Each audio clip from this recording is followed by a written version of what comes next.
now shall I call upon the energetic Dr. Muri to present? We've all been waiting. Yeah. I'm really, to be honest, very, very happy to be here in this day, which is called the International Day of Philosophy.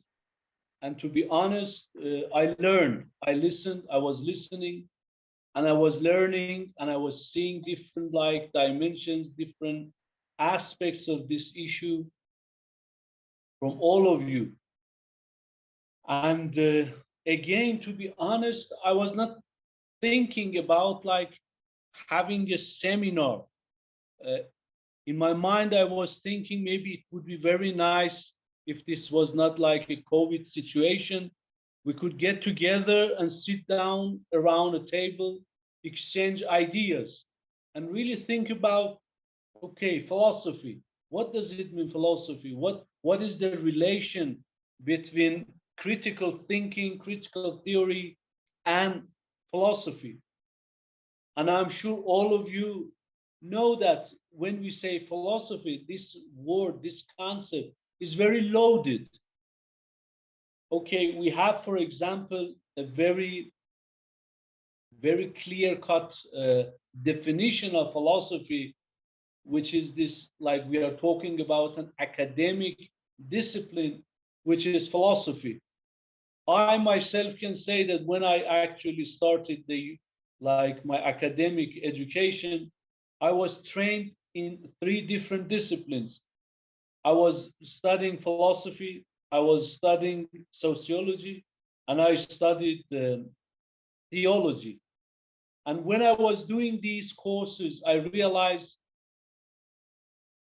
these 3 different disciplines might look different at the surface, but deep down or deep inside, there are assumptions, there are underlying ideas and concepts which actually unite them. But there is another definition about philosophy as well when we are talking about philosophy, which today I was thinking maybe this second definition would benefit us or maybe could enrich our understanding when we talk about philosophy, in particular due to the connection that we put, for example, philosophy and critical thinking in the 21st century. And this second definition, which I'm actually trying to organize my ideas and concepts under this definition or under this understanding of the concept of philosophy, is philosophy as a critical engagement with reality in its very, very broadest sense of this concept, of this term. And by reality, I mean reality in terms of spiritual, psychological, intellectual, social, reality in its very broad sense. And when we talk about philosophy in this sense, then you don't need to be like disciplinary philosophers who is thinking about philosophical issues in terms of the discipline of philosophy, but in a very broad sense that you can think, contemplate, and try to see the interconnectivity of existence and not reduce humanity and human being and human society in a very narrow and parochial sense. In this second definition of philosophy, one could ask, one could contemplate, one could rethink about philosophy as a critical way of engaging with reality. And the reality now we are living in, the human existence in its different fashions, in different moods, in different ways, what kind of reality we are living in. or how we are bombarded with different images of reality today. For example, division, wars, famines, injustice, sufferings, killing, brutal killings, conflicts, discriminations, etc., and all kinds of crises. Social crisis, political crisis, economic crisis, environmental crisis, different kinds of crises have enveloped humanity. Today, we cannot talk maybe like 100 years ago, 50 years ago, even 30 years ago, that, okay, war is just something out there. Environmental crisis, it's out there. Famine, injustice, wherever you go, even in the most affluent societies, you may go and visit and live. You see injustice, you will see class divisions, you see poor people, you see poverty.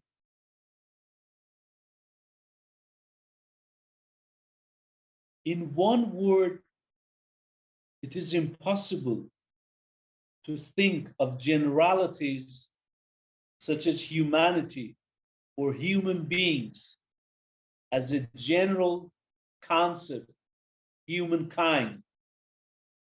It seems we cannot think of humanity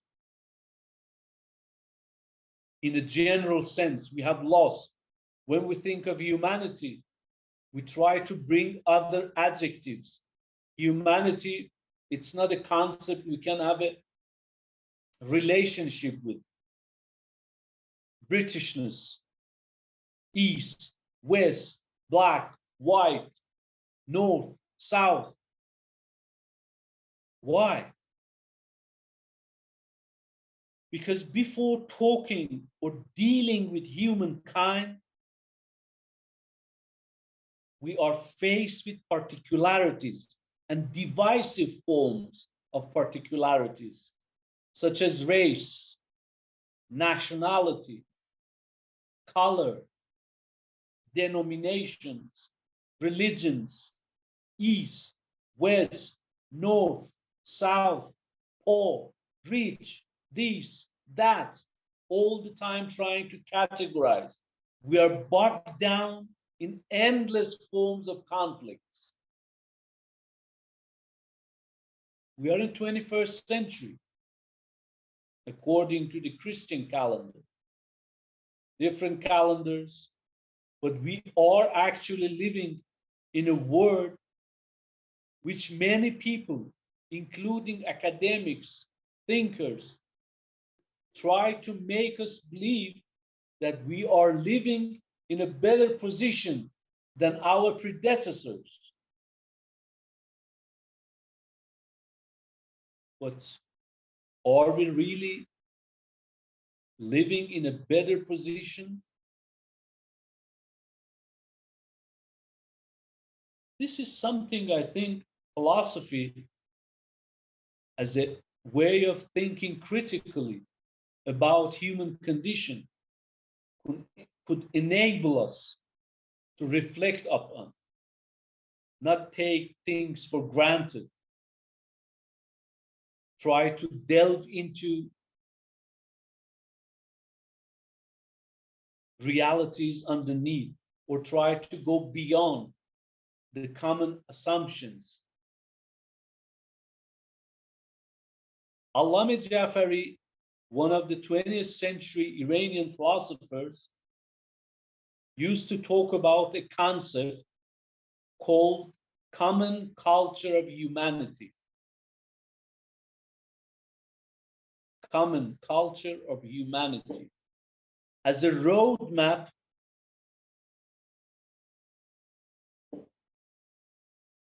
which may enable us, at least conceptually, to think beyond these endless conflicts.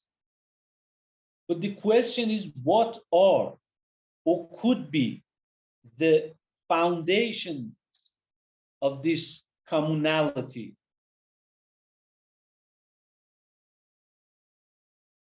He used a concept called in Persian ایده‌های متعالیه or transcendent values, transcendence ideas. And he refers to different writers, philosophers, thinkers, mystics, not only of Islamic or Iranian or Eastern.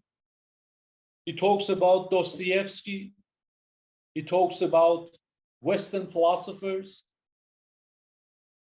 And he says these transcendent values, regardless of which age or religion or era or epoch you are living in, you can find noble thinkers, wise philosophers who have come up or who have been able to understand or live or try to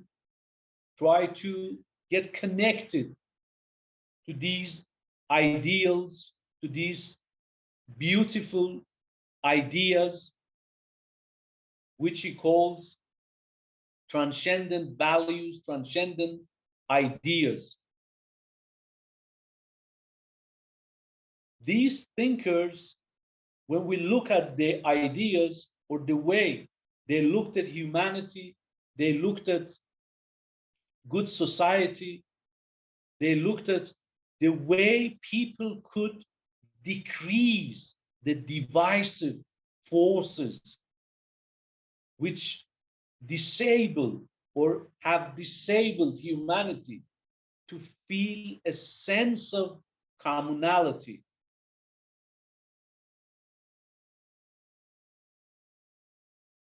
It reminds me of a word or a sentence, a paragraph Carl Gustav Jung refers to. It's very interesting. He says, Carl Gustav Jung, he says, we will become our opposites if we do not learn to communicate the opposition within us. Humanity at large have come to a stage that it seems to be unable to have the opposition within itself. We are trying all the time to have a kind of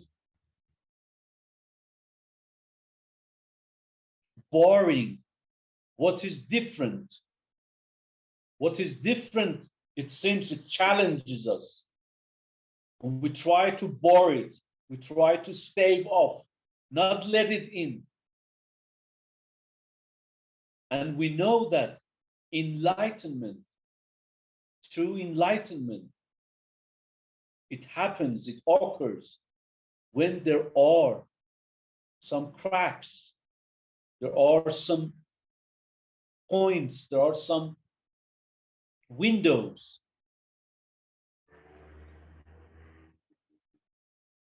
So when I think of philosophy, I think of philosophy in its broadest sense as a critical thinking,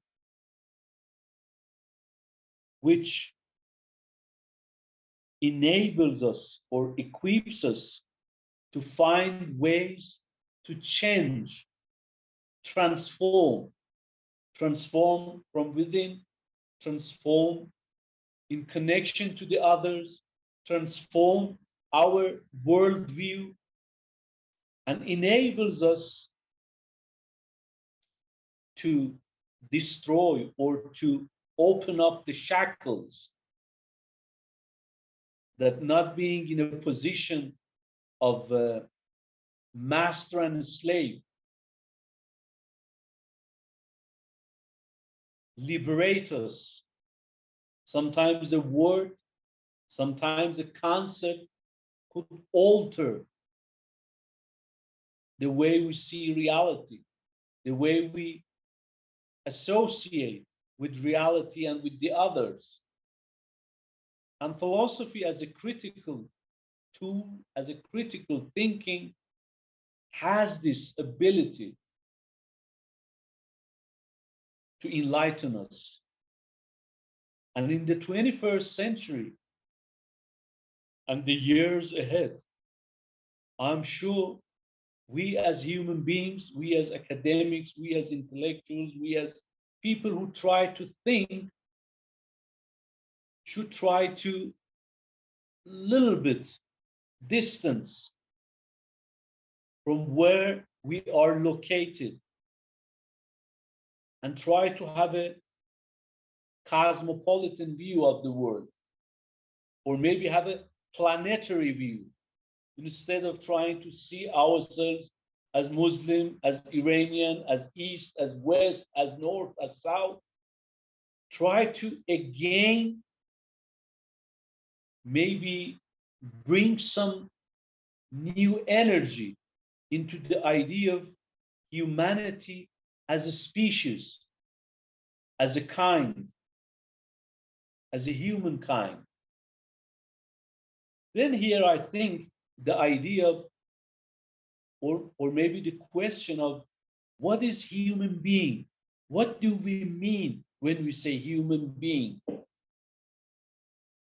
There is a concept in Arabic, when they want to refer to human being, they use the word insan, E-N-S-A-N, insan.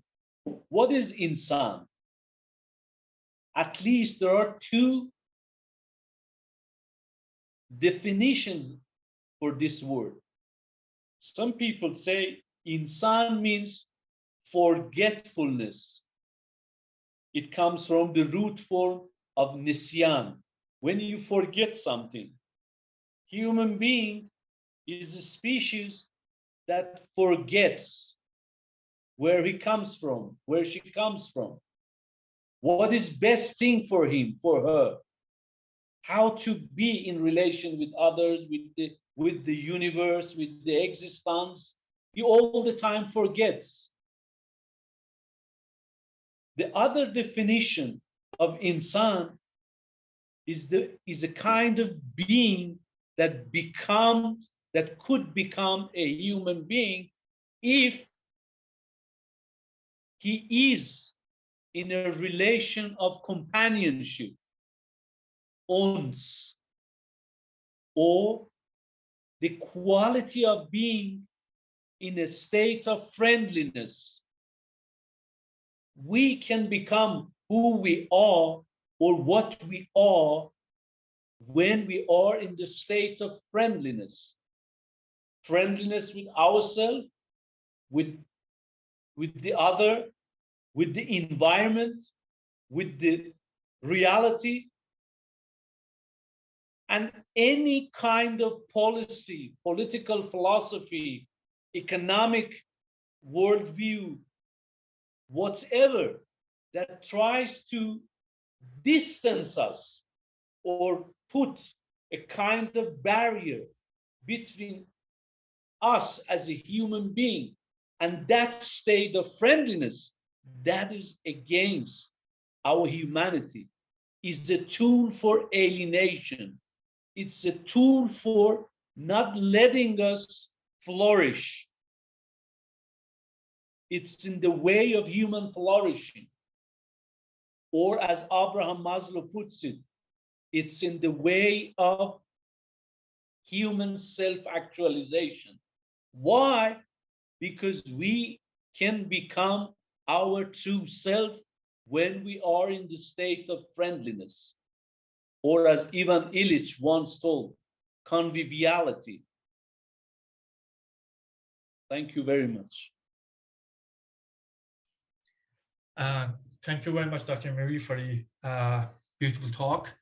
Well, apparently, I'm the last presenter. If Professor Alatas is not there and Professor Sievert is not coming around, so I'm gonna start by talking, but Please go. yeah, thank you. Please bear with me because I think I'm gonna add to the gloom, add to the pessimism that Dr. Bird and Dr. Norton and a little bit Dr. Shaiti, talked about. Well, I was listening very carefully to what have been said up to now, and I have decided to make some exhaustive modifications of what I was supposed to say, because I think this webinar stands on a different term. I've decided to talk about, decolonial epistemologies, universities in Iran, but more about the state of knowledge production and the lack of critical thinking. I'm not going to be very detailed. I'm just going to say a few words about them. I'm mostly flabbergasted by the current state of education system in Iran and the persistence of coloniality, despite scholars, decades-long effort in changing this. Now, let me just say that Iran has never been colonized in the traditional sense of the term, but history corroborates that the colonial ideologies and Western political, economic, and educational influences have always been imposed over the nations through different historical eras. Now, we usually trace this sort of coloniality to the 17th century Enlightenment projects, when European thinkers' perspective became central to the Enlightenment epistemology, when any other epistemological orientation were considered, in fact, irrational, uncivilized, and were therefore marginalized. Well, Christian missionaries were also the initial agents to present European culture, religion, values, and knowledge system as the superior and universal way. This has already been pointed out by philosophers like Walter Mignolo and Angelo Gatteni, if I'm not mistaken. So this created the conditions to build and control a structure of knowledge, where the constructors and drivers of global coloniality, that includes Christian missionaries, by the way, as well, proceeded to make their own patterns of producing knowledge and modes of knowing to be the only legitimate and scientific ways of understanding the world. This is how they perform what Gatteni terms as epistemicide. So these cultural invasion and epistemicides continue to this day. Well, the coloniality, therefore, is a structure of discrimination that keeps maneuvering through time, geographic territories, and is continuous through epistemic practices in social and institutional location. Now, the current world order carries the task of naturalization, normalization, and universalization of certain ways of thinking and producing knowledge that are given the name Euro-American centrism. Thus, decolonization has not yet succeeded in removing coloniality as a legacy of colonialism. So in fact, one of the most critical questions that has constantly engaged scholars and activists throughout the non-Western world is how the non-Western world should extricate itself from this sort of coloniality, or if you call it epistemic racism. Now, this is by no means a new question, as the idea that knowledge is colonized and should be decolonized has been an issue of concern since the early 70s. The pioneering formulation came from the late Professor Said Hossein Alatas, especially his concept of captive mind, where he argued that whereas other forms of dependency, such as the political and economic dependency, are almost always resisted, this knowledge dependency not only remained intact, but it has also been promoted and expanded. So his captive mind captured our attention about the production and distribution of knowledge, but also about the uncritical mind. Another prominent scholar is a pioneer scholar, actually, who linked the coloniality of power to the coloniality of knowledge would be the Peruvian sociologist Aníbal Cuyano. So over the past decades, decoloniality became the prevailing term. Well, decoloniality in this context is is actually investigating how knowledge has been exploited to help imperialism and colonialism, but above all, how knowledge has remained Euro-American centric. Well, it is with this vein that decoloniality requires, according to Walter Manilow, requires epistemic disobedience and delinking. A delinking that leads to decolonial epistemic shifts and brings to the foreground other epistemologies, other principles of knowledge, and other principles of politics and other ethics. Now, let me cite two personal anecdotes that best illustrate the state of education and the state of knowledge production in Iranian universities. And probably Dr. Bird knows this because I've written about this in his book about Sayyidat and Alata's social theories. Well, several months ago, I had a chance to sit in a class at the Department of Education of a state university. The teacher was one of my close friends. In the course of listening to his 2 hours lectures, I learned of his insatiable thirst for using Western educational material and Western, texts. He encourages the students to only look for Western scholars, Western sources in the field, and he addressed a number of these scholars as prophet, and encourages his students to read and learn these prophets' concepts, ideas, arguments developed in their holy publication, like holy books, Holy Quran. So after the class, I pointed out to him that this dependence on Western contribution seems to be a problem of mental captivity. And then I was greeted by the axiom, and let's face it, we are far behind the West, and none of us can ever produce a significant contribution. So, I mean, there is no harm in reading and learning Western scholars' contributions, but really treating them as the sole producers of knowledge is definitely fostering and legitimizing the mental captivity. But another anecdote is my personal encounter with a professor of literature at a leading university in Tehran. He was supposedly the host professor who agreed to mentor my project. But during the course of our very first talk, he spoke of cultural imperialism. He cited Edward Said, Frantz Fanon, and he praised Ngugi wa Thiong'o for his decision to stop writing in English. And then I talked about mental captivity, academic dependency, and the intellectual task in introducing ways to confront cultural imperialism.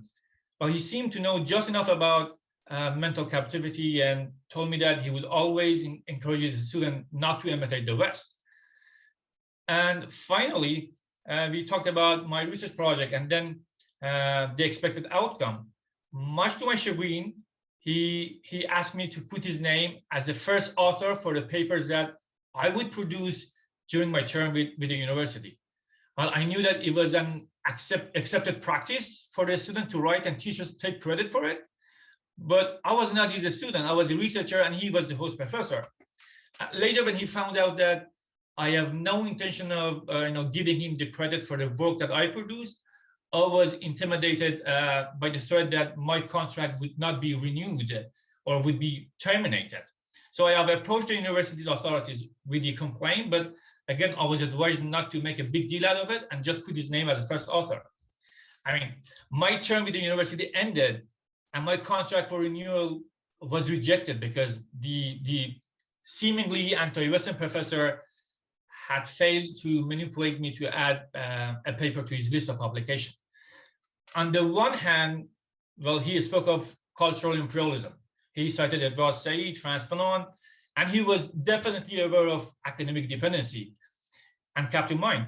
But on the other hand, he spurs uncreativity and furthers mental captivity.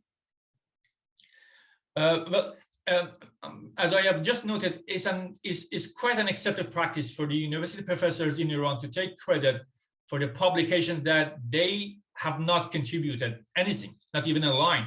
They even don't bother to sometimes even flip through the pages.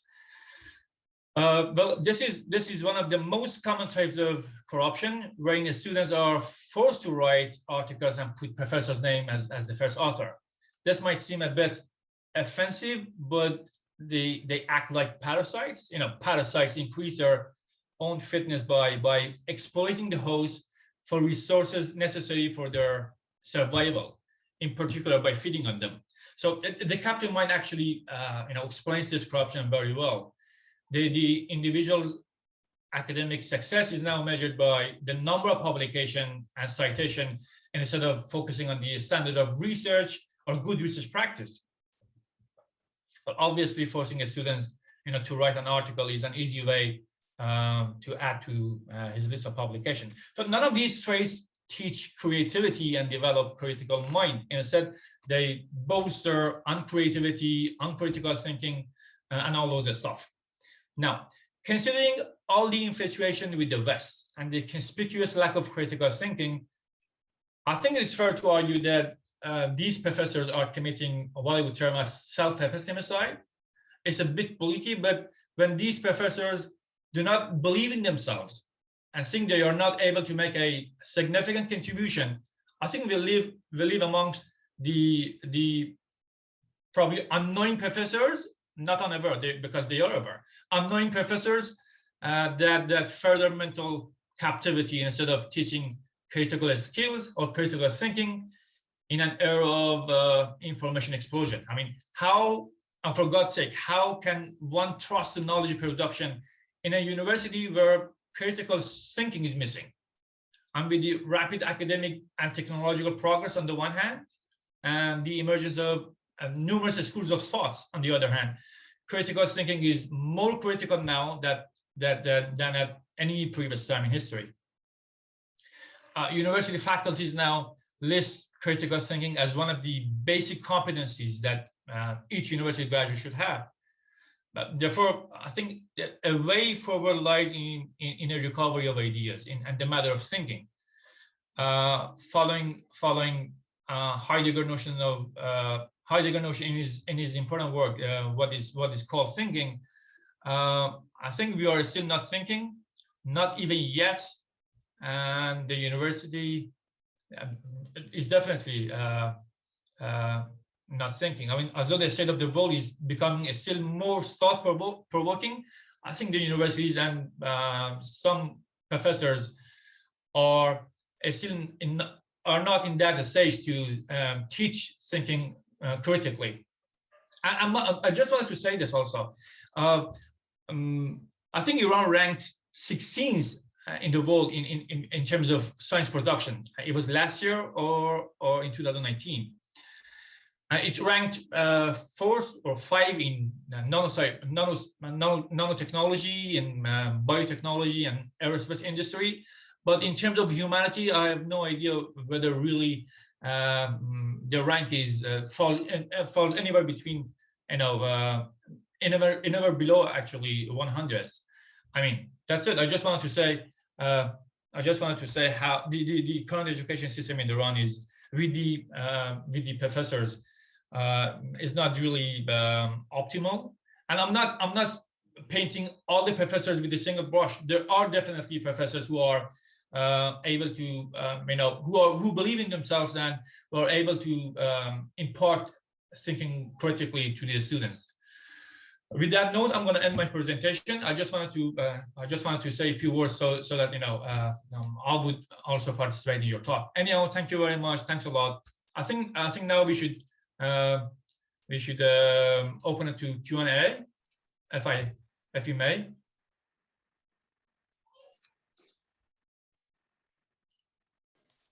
Ismail, is that the right name? Yeah, Ismail, Mehdi, both. I got both 2 names. It's okay. One for tax purposes and one's for your captive mind purposes. But listen, I'm genuinely very sorry to hear about your experiences. I can't imagine how that feels. I've had certain experiences, not exactly the same, but I can identify and certainly empathize with what you're saying. There are also gender, there are ethnicity, there are social class dimensions to such abuses in the UK, and they're quite commonplace. I wanted to say something about what Sayed said. I think I mean, when you speak like that, Said, you know, I feel so grateful to know you and to call you a friend. I learn from you so much when you speak like that. But I also, when I was listening to you, I think to myself, you know, what you're putting forward, the reason why I always feel so empowered by it and so optimistic by it is because we're kind of in an echo chamber.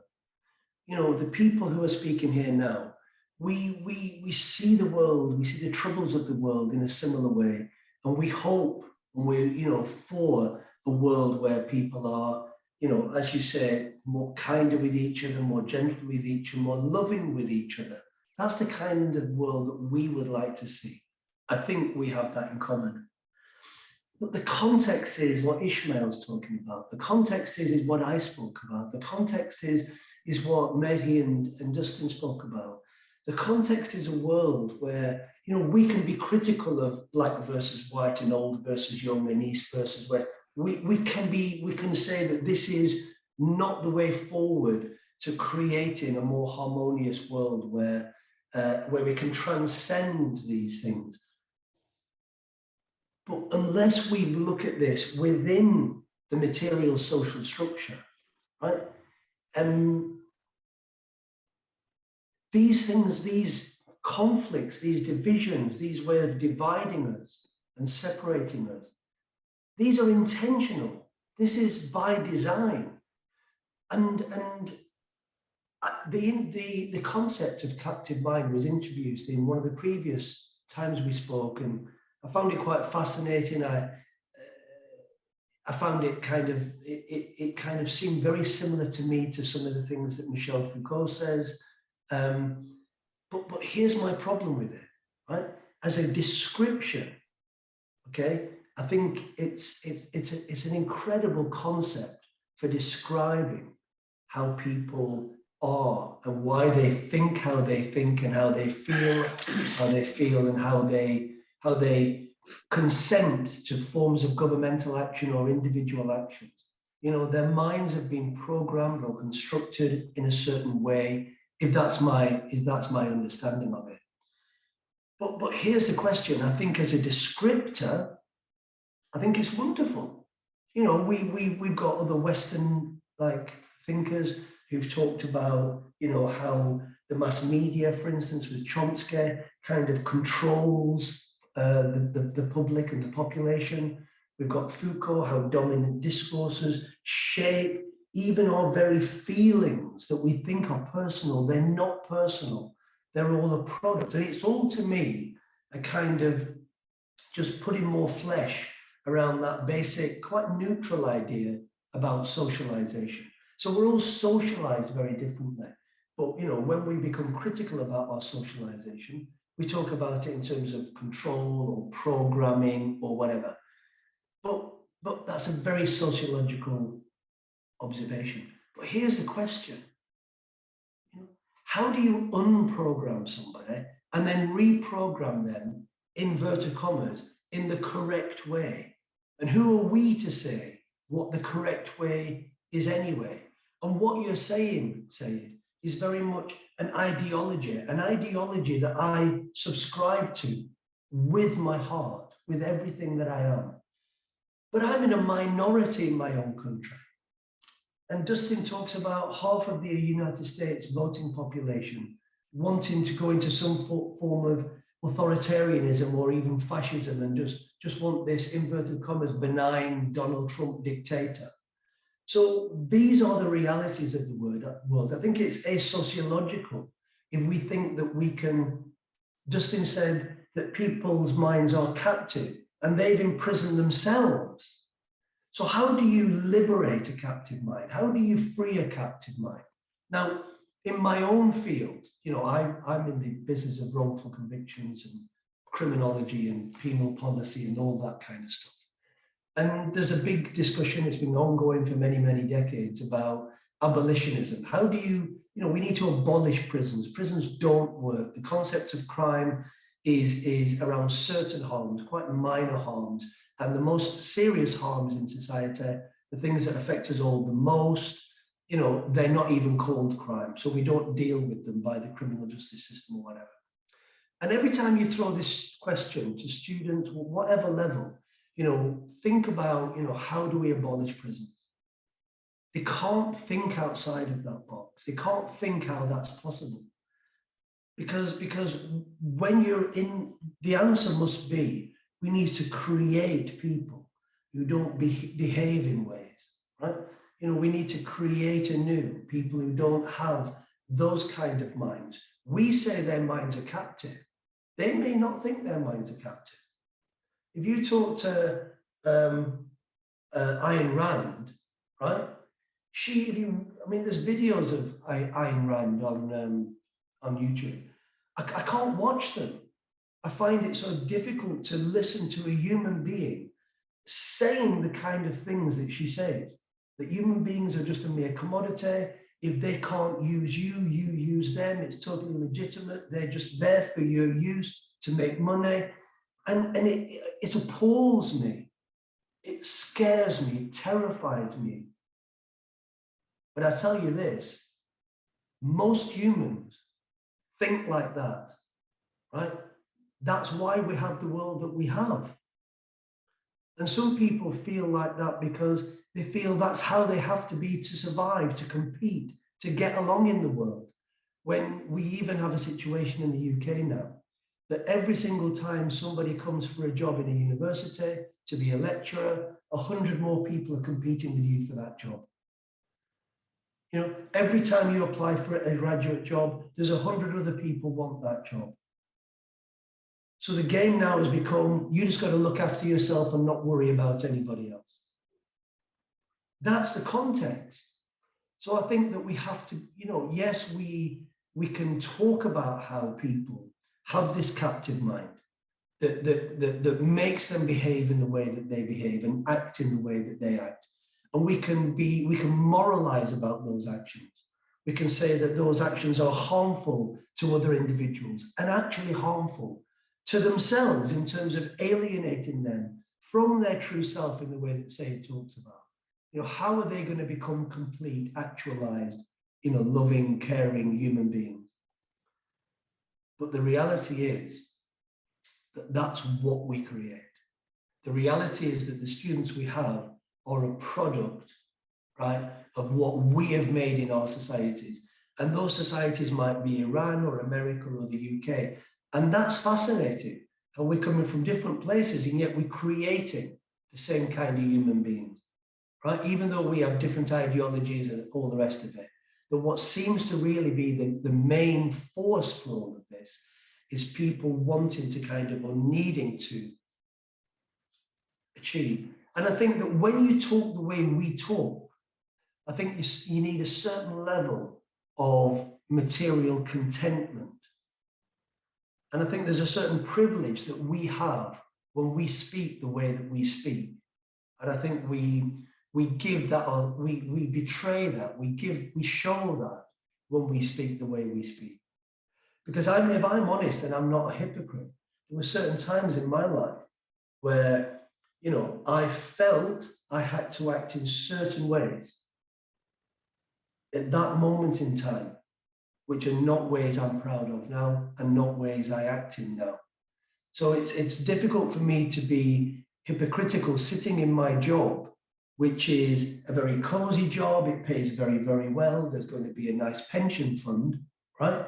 Not as nice as some of my colleagues because I didn't start paying it till I was 42, but nonetheless, you know, a much better pension fund than anybody else in my family, right? Who work factory jobs, or should I say don't work factory jobs. So there's a certain privilege we have when we speak like this.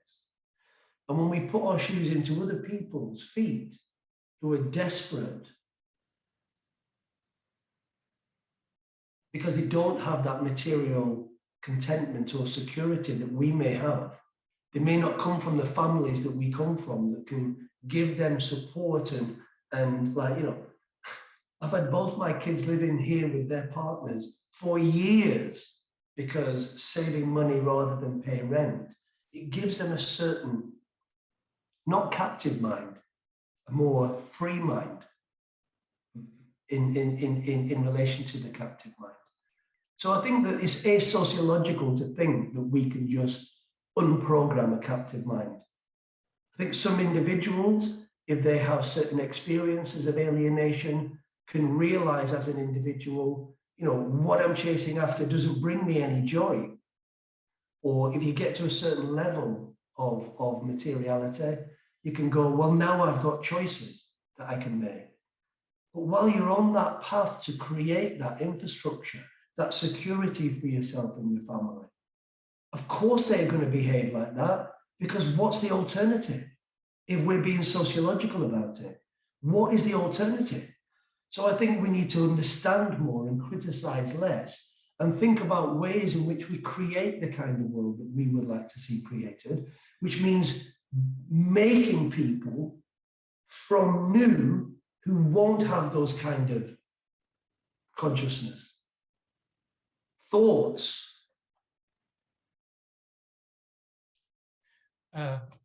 Thank you very much for the insightful comments. Well, I think steps have already been taken to work on alternatives. I'm sure Dr. Jawad Miri knows better. He has already worked on alternative. Now, what I'm going to say is, I know it's a vicious circle. I know even these professors are the victims of the university, of the organization. As you said, it has been designed that way. The university needs their paper for a better ranking, and the university itself needs the ranking for a better marketability, getting a student and all those stuff. Yeah, it's a vicious circle. But I think the important question, as you said, how to liberate the captive mind. The important question should be, how should we make them believe that they also can contribute, that they have the philosophy of their own, they have the knowledge of their own, and they can also produce significant knowledge. Is there, low self-esteem? Is there, it's been designed to hammer into their head that you or your knowledge production, is not that important, or would not make as a great contribution as the Western contribution. It's the question of, again, believing in yourself and working on alternatives. I mean, I think this was the intellectual in country, especially in third world countries, should work on alternative sociology, alternative authors, alternative concept, or they should, as Professor Alatas once said, and he worked on alternative, alternative social theory, alternative sociology, saying that if you go to our tradition, if these people could find that, as Dr. Shariati named, loads of Eastern philosophers, that we also have these philosophers even before the emerging of Western philosophers. So I mean, we can contribute, and we can, have something important to say. That's it. Yeah. Can I? Yeah, that was an excellent, explanation, Ishmael or Mehdi. I think, you put your finger on it, self-esteem or low self-esteem. How many times you've been to some of these meetings that we started, speaking in Arabic or Persian, but then they start, the opening sentence is, well, as Foucault says, or as Heidegger says, or as so-and-so says, yet it seems there are similar statements that are within, that culture, uniquely qualified to explain or to open up the argument. And it is baffling to me. I remember not too long ago, I read on a site that has 3,000, and mostly it's in a village in Iran. And this guy, who was actually the pen man of that group, he kept repeating things from, who's this, Qualo, the Brazilian, I don't know what he is, Brazilian, Qualo, I don't know, I forgot his name. Paulo Freire, or? No, I wish it was Paulo Freire. No, it's Coelho, some guy, Paulo Coelho. Okay, he's one of those, internet stuff people, they get, he says like, wow, it's a beautiful sunny day, therefore you should be happy today because it's good to be happy. Something like that, right? And then it just goes viral, and then they just copy and paste, all over. And then I'm looking at this guy's resume and see, well, first of all, he's worth $75 million. I'm thinking, how did he make this money? Where does he come from? Why is this a guy in a village in Iran is repeating this, what he says? What he says was very interesting. Paulo Coelho says that a writer never shampoo his hair, and he always wears glasses. And I'm looking around thinking, okay, so who's the consumer of this? What is the purpose of this? Where are we going with this? You see that how bizarre it's become? This consumption of words produced elsewhere. And so it's not just that. It is, unfortunately, this captive mind, like you said, it explains, or Michael said it explains.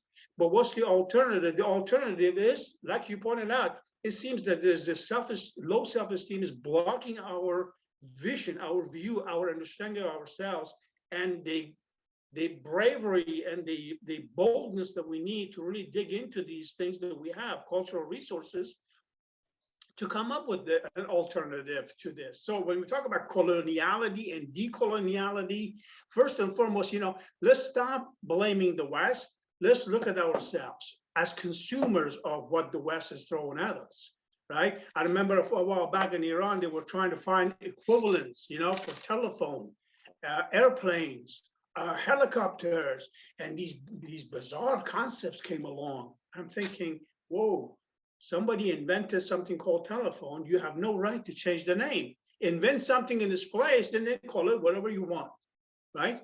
So we talk about decolonizing knowledge, then, it's really reinventing the wheel. Let's not go that far. It's really not necessary.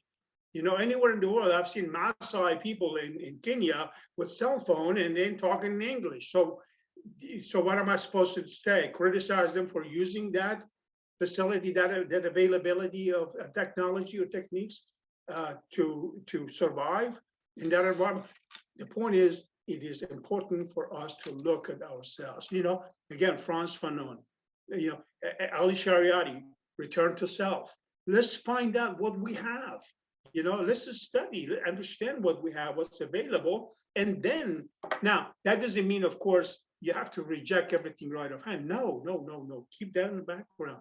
At the same time, parallel with that, trying to find things in your own culture. And unfortunately, we've failed miserably in particular, from the time, from what, 13th century, 14th century, we failed to do anything about this. And it seems, about 15th century, I think, that we stopped looking inward. It's always been looking outward. And that's what has been the problem. Yes, there is a captive mind, but the captive mind is also prevented from looking inside. The concept of the title of the book called The View from the South. And I thought, the South has such a negative connotation. Here in the state, we say, well, the economy has gone south. What does that mean? South just has such a negative, tone. And so now she didn't mean anything bad by that, but I understand that. But my point is that there is also the customary concepts that are applied, without even thinking really. We're still called the Middle East, right? Middle East. Well, why is it the middle? Where is the Near East? Where's the Far East? How did that come about? Well, somebody in Europe sitting there looking at it. Hey, what's close to them is Near East. What's, after that is the middle, and as far away is Far East, right? Even that wasn't really our own creation that we would call Middle East. So the point is that there is much deeper than that. But going back to Michael, material reality. If we want to really take control of knowledge, then we have to create or change the material reality, our own image, right? I mean, that's the only way we can. I used an example of telephone and helicopters and planes and other things. But the point is, and let's not forget, that in Ayn Rand, I think Michael, you mentioned Ayn Rand, or Elisa Rosenbaum. She came from Russia, and then she became the darling of right-wing propaganda. Individualism. What matters really the individual, not society, not community. You go get it. How you go after. But that's not. But by the way, I have a picture of, by the way, in the textbook that I wrote a while back. And one other thing, by the way, speaking of, how manipulating the mind in this country. You heard of Edward Bernays, right? Edward Bernays was a guru. I mean, this guy was a fascinating individual who came up with ways of manipulating the mind, okay, in this country. For instance, he was the one actually who got women to smoke cigarettes. Why? Because he likened cigarettes to male genitalia, and then you burn it and you take control of your destiny.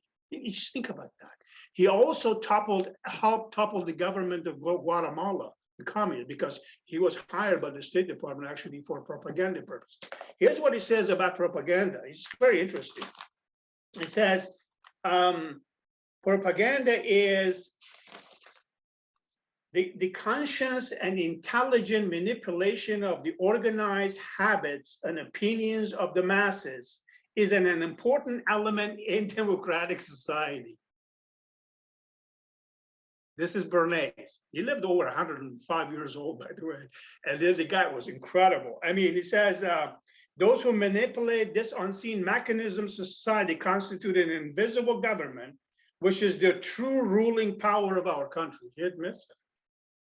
We're Muppets, we're puppets, we're just played with.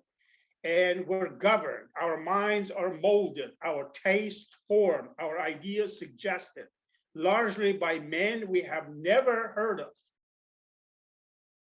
The invisible hand. In almost every act of our daily lives, whether in spheres of politics or business, in our social conduct or our ethical thinking, we're dominated by a relatively small number of persons who understand the mental processes and social patterns of the masses. It is they who pull the wires which control the public mind. Edward Bernays, the book is called Propaganda. It's a fascinating book, fascinating. Anyway, there is that reality that we have to deal with. There is that reality that we don't have the resources to come from. We can continue to build at the micro level alternatives or think about things, but I'm not sure. By the way, one thing we need to do, Mehdi, is probably do something on the decoloniality. This whole really, I've been very critical of the concept or words that are used. English words in the constant conversations. In a clubhouse, I was there in a clubhouse. The woman walks out, and she's been out there, I guess, in Australia for 7 or 8 months out of Iran.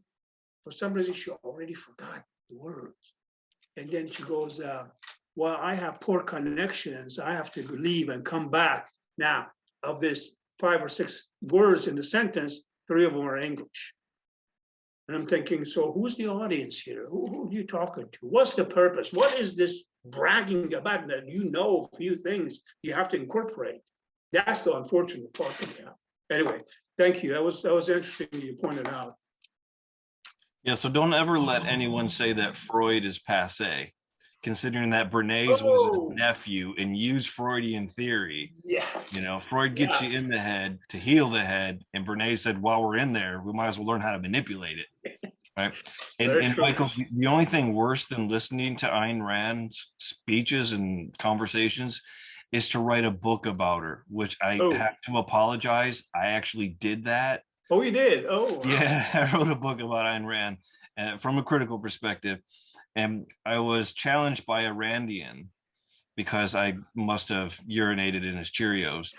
I was challenged to a debate, and my response, and I'm very proud of this response because it was beautiful, so I remember it. I said, writing a book about Ayn Rand is like taking a shit. I said, it can be moments of pure pleasure or moments of pure pain, but once the deed is done, you never think about it again. Yeah. Yeah. But listen. You know, I'm sorry. You know, it's No, interesting. One of the representatives, I think, Paul, named his son Rand. He's a disciple of Rand. Rand Paul. Yeah, And Rand Paul, Rand. Yeah, his son Rand. He's a senator. Sorry, Michael. Go ahead. But here's the thing, and Justin, jump in, tell me to shut up. Here's the thing. You say, people have got low self-esteem. It's everywhere, right? We're all victims. Ishmael says victims, but we have agency. We're not all victims, okay? And this low self-esteem that seems to be pretty much universal, right? I mean, it's just it's in vogue. If you don't have low self-esteem now, there's something wrong with you, okay? Yeah. Well, I don't have low self-esteem. But you see, the thing is, I don't want anything off anybody, right? And I think that if you talk about fetishism, it's parents that are bringing up children with low self-esteem.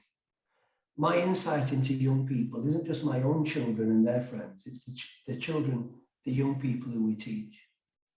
And when you speak to them, you say to them, like I said earlier, you write what you want to in your essay. Exactly what Dustin says. You're here for 3-4 years.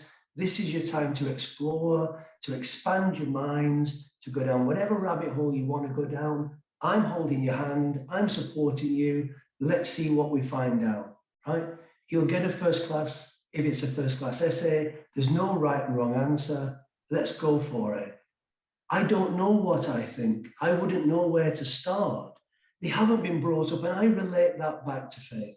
I relate that back to the loss of faith and its replacement with nothing, with vacuous consumerism.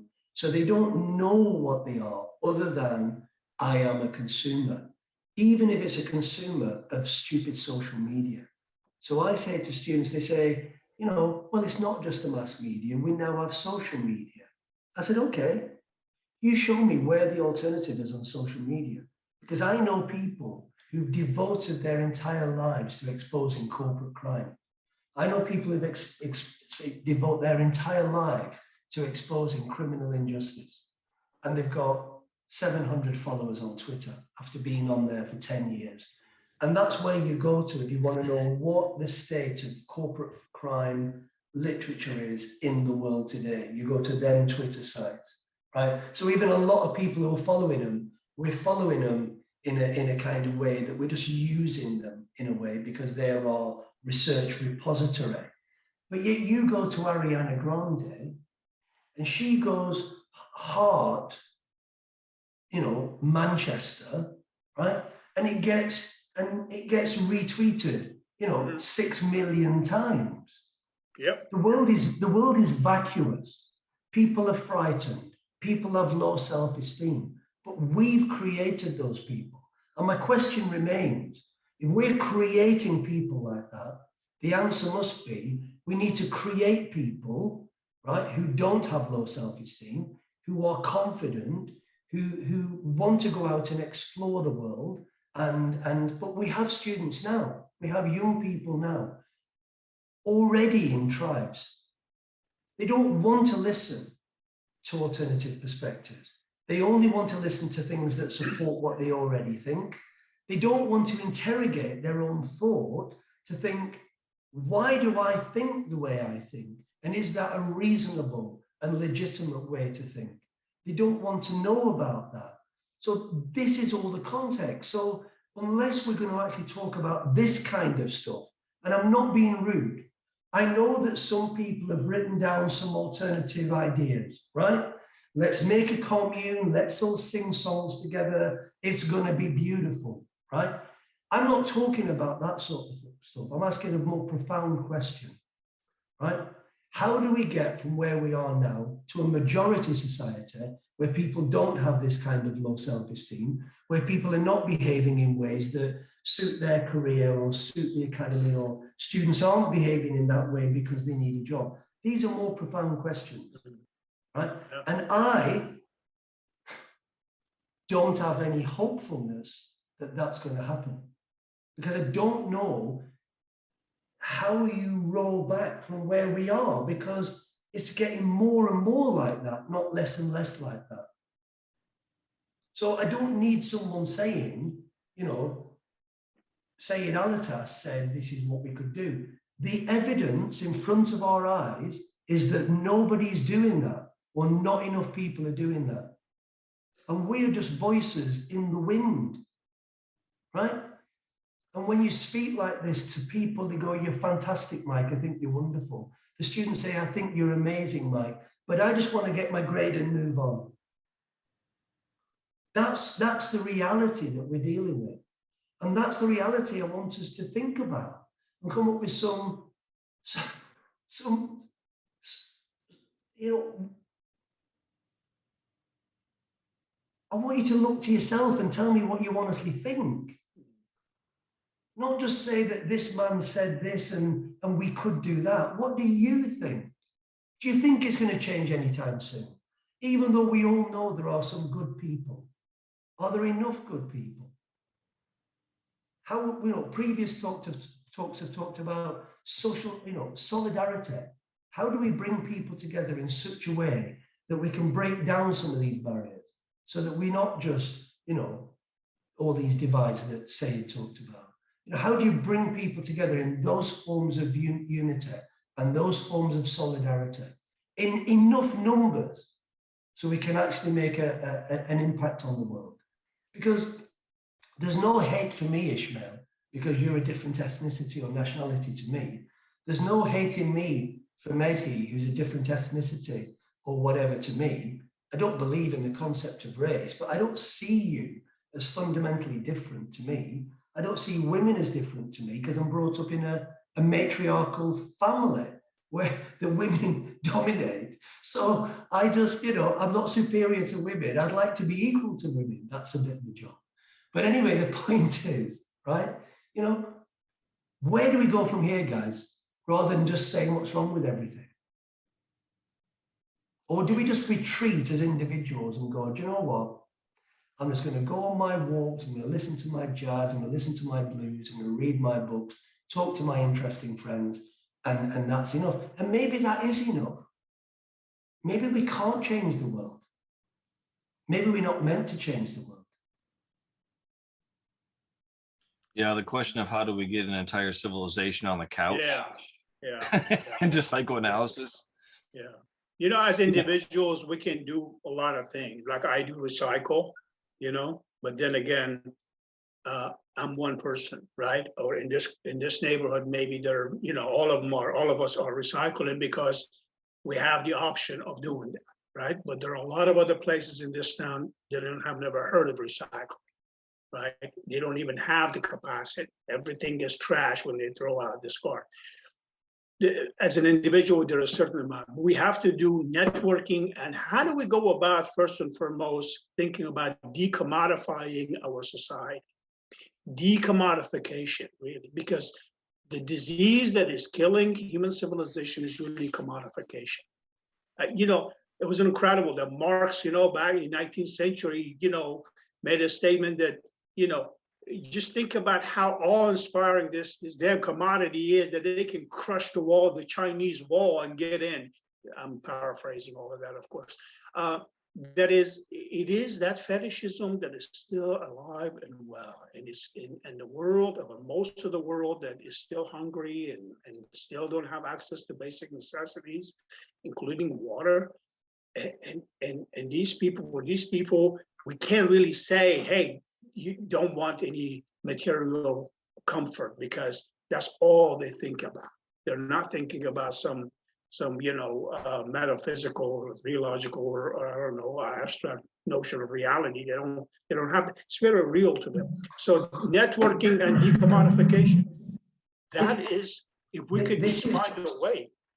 Where is it? This is why memento mori, I think, is an antidote, right? Because once you accept that this could be your last day, and if it was your last day, what do you want to do with it? Well, if this is my last day, I don't want to work overtime to get a new car. My car's fine, right? What do I want to do? And I think that, you know, this return but the value system that they used to be, I mean, I'm an old man now, right? The value system I have, it doesn't exist anymore. No. I've started to say to people, I don't actually understand your world anymore. I don't understand their world, right? And I don't know if you understand their world. I don't know if you understand the world of 20-year-old young people or 25-year-old young people. You know, if they want a partner, right? They don't even have a website now. I've just been finding out about this. They don't have a website where they say, hi, my name's Dustin, I'm interested in philosophy and I'd like to get the entire, you know, United States population on the couch and have a little chat with them, right? That's not that. What they do now is they have a photograph of you and you swipe left or right, depending if you fancy them or don't fancy them. That's how people are meeting up. And when they call it hooking up. And when you hook up, you just hook up just to have sex as quickly as you possibly can. Now, if that's not going to kill your soul, I don't know what is going to kill your soul. Yeah. Right? And that is just giggled about. Oh, my son's always on Tinder, my daughter's always on Tinder, they hook up, they have sex. Oh, isn't it all funny? Right? Yeah.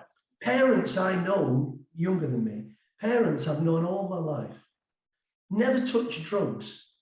But now, you know, and if we'd have touched drugs when we were kids, our father and mother would have killed us, right? So there's there's something stopping you from doing it. God doesn't want you to do it. Your friends want you to do it, but your mum and dad will kill you. Well, your dad certainly would, right? So you don't do it. I've got friends who grew up like that. They know their children are going to take drugs. They're still going to love them. And so they go out and buy drugs and say, I'm going to smoke drugs with my kids because I want them to do it in a safe way. I said, that's telling them it's okay.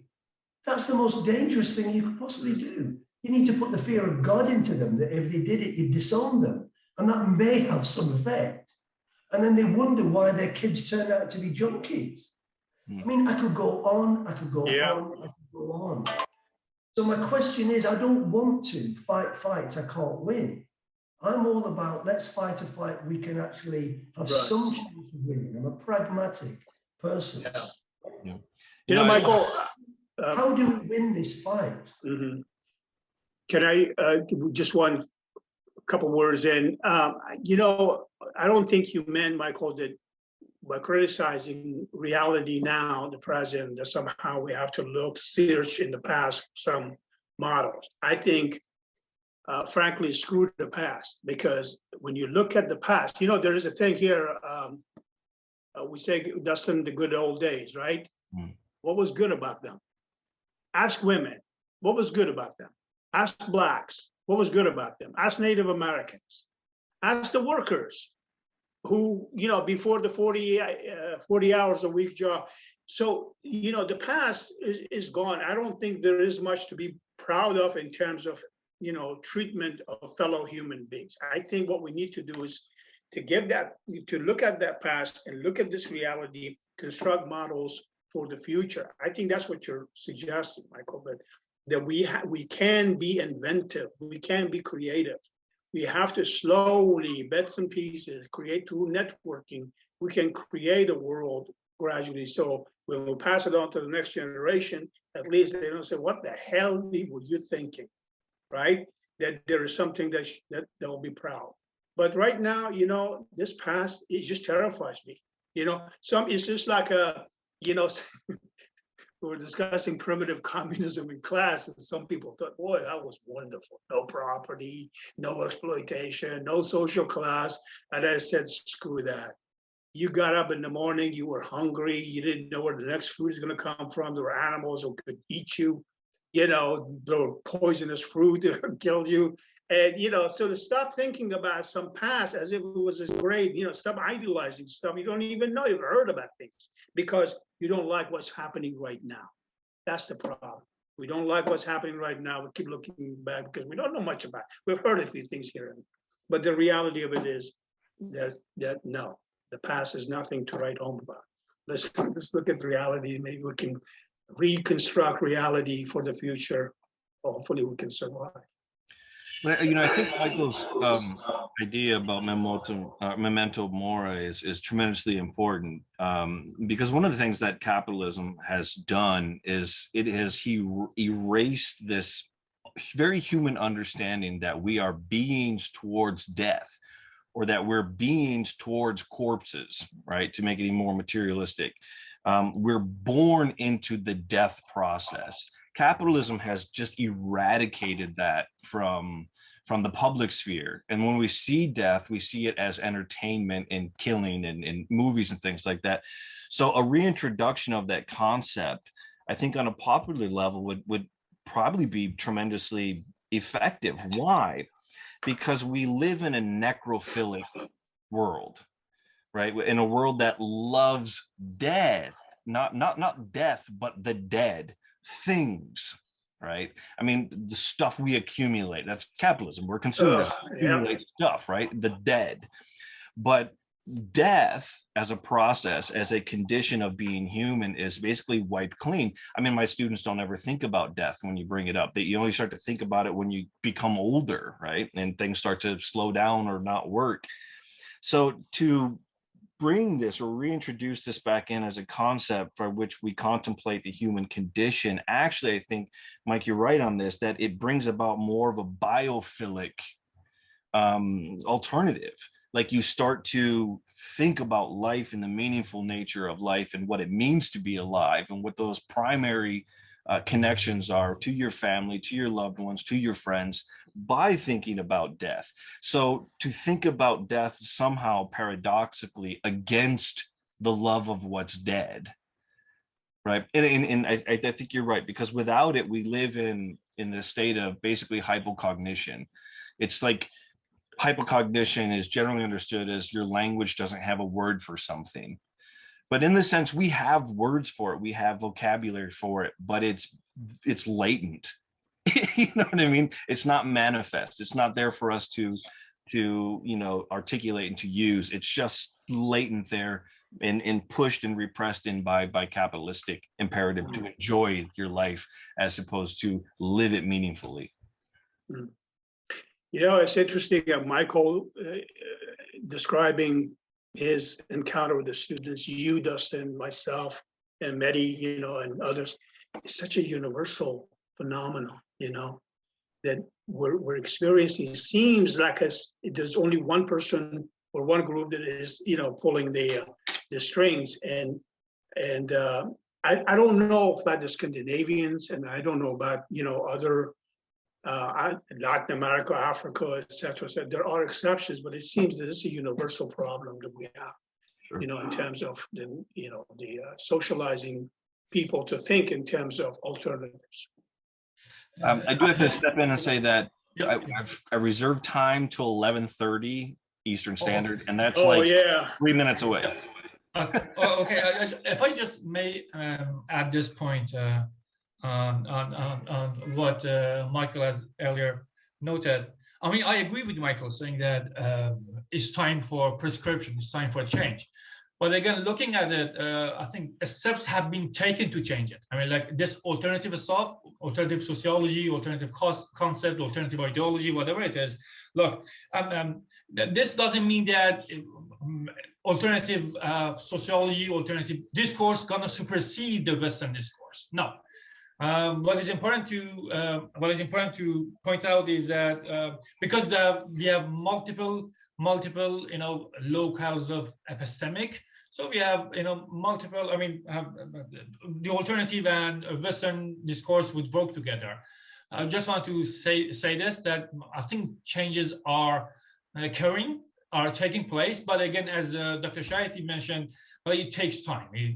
Gradually we reach. I'm hoping that we reach to a level that where we see we have both Western and East. I mean, again, I'm not gonna really. I'm happy actually with this bifurcation, West and East. But again, when we have multiple locales of epistemic, I think it would be fair to argue that with the alternatives to come up, we would have a better world order, if I could say that. So just one point. Yeah. But here's the thing. Before you, yeah. Medhi talks about, the Eastern philosophies from thousands of years ago. I mean, they're on the table, right? Justin talks about we don't need to have retro-utopia, right? Retrograde utopia, right? Those ideas failed. The world is not shaped by those ideas. If the world was going to be shaped by those ideas, there was a time when the world was shaped by some of those ideas, right? Some parts of the world were shaped by some of those ideas in some ways, okay? But if those ideas were going to, we're going to have an agreement here that looking back is not the answer, right? We're on this kind of, we go forward. Those ideas are not going to be, I know there was a philosopher 8,000 years ago, let's just drag that back up again and that's going to be the answer. People are drawn away from those kind of things. And I think that we have to accept that. And you're a much younger man than me, Ishmael, right? And I love your energy and your positivity and your optimism, okay? And I would never want to do anything to kind of dampen that down. But I think that, you don't need to try to defend something. It's just about trying to kind of think really seriously, not try to defend something, not try to argue for something, but be honest and be realistic. What are the chances, of being able to make, a significant number of people be able to kind of live their lives in a more meaningful way? Because if everybody was happy with neoliberalism and this kind of, in Iran, you want to get on board the neoliberalist bus. If people were happy with that, right? I'd say fine. If that works for people, I say that's absolutely fine.